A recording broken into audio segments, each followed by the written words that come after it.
there aren't many large earthquakes in the north of our planet. In fact, north of 65 degrees latitude, there have only been 2 magnitude 7 earthquakes. One was in 1933 in Baffin Island in Canada. The other was 1958 in Huslia. If we look in here, we can see a context for earthquakes on the northern portion of the planet.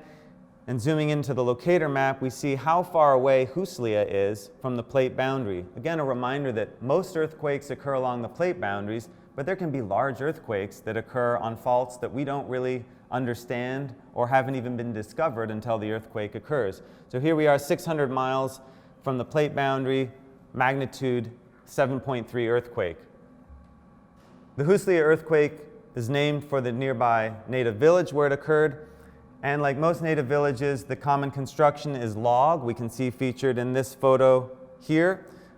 There was minimal damage. These log cabins can withstand strong shaking, single-story cabins.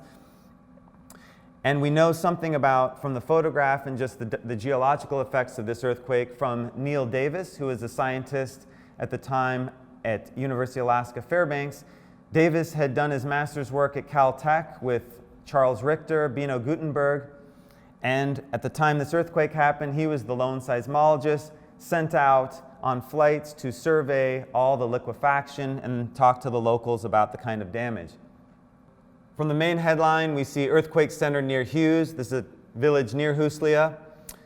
So even though this is far away, it's still a big story, the shaking in Fairbanks. If we look in at some of the local stories, there is an article on this Arctic range. Even today, it's a national environmental debate regarding the extraction of resources and oil from the wilderness regions of Alaska, in particular the northeastern corner, which is now the Arctic National Wildlife Refuge.